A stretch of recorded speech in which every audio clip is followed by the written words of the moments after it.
Hello বন্ধুরা, good morning. Welcome back to my channel entertainment and cooking. কেমন আছো তোমরা? আশা করছি ভালো আছো, আর আমিও বেশ ভালো আছি।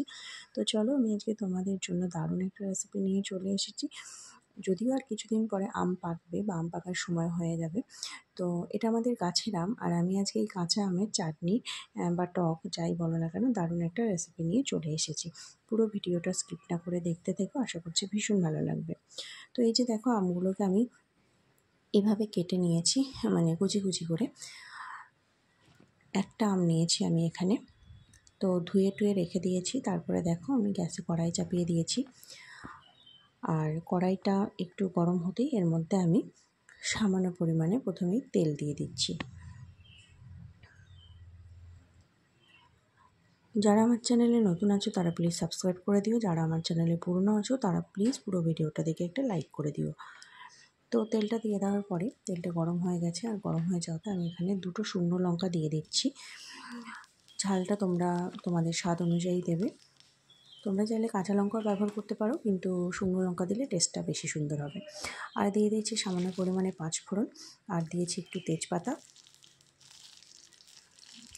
লঙ্কাগুলো আমার একদম বেশ পোড়া পোড়া হয়ে গেছে।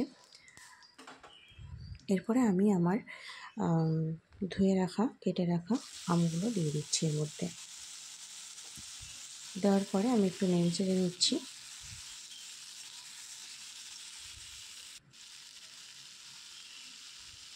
তারপরে এর মধ্যে আমি ব্যবহার করছি পরিমাণ মতো নুন, আর দিচ্ছি পরিমাণ মতো হলুদ।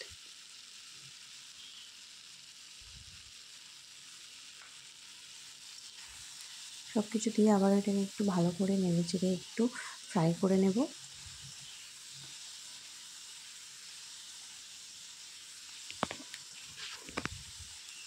এই রেসিপিটা অবশ্যই বাড়িতে একবার ট্রাই করবো, আর আমাকে কমেন্টে জানাবে কেমন হয়েছে। খুব সিম্পল একটা রেসিপি।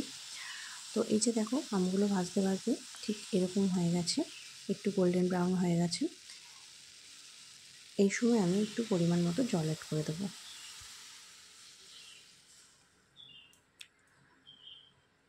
ব্যাস, জলটা অ্যাড করে এটাকে একটু ফুটতে দেবো। একটু নেড়ে চেড়ে নিচ্ছি, এটাকে 2 মিনিট মতো একটু ফুটতে দেব।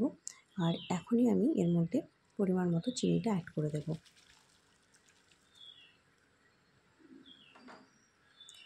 সব কিছু দিয়ে একটু নেড়ে চেড়ে নিচ্ছি। এরপরে আমি 2 মিনিট মতো ওয়েট করব। 2 মিনিট পরে ফিরে আসছি। তো এই যে দেখো, 2 মিনিট পরে আমার জলটা পুরো ফুটে উঠেছে। আর একবার নেড়ে নিলাম।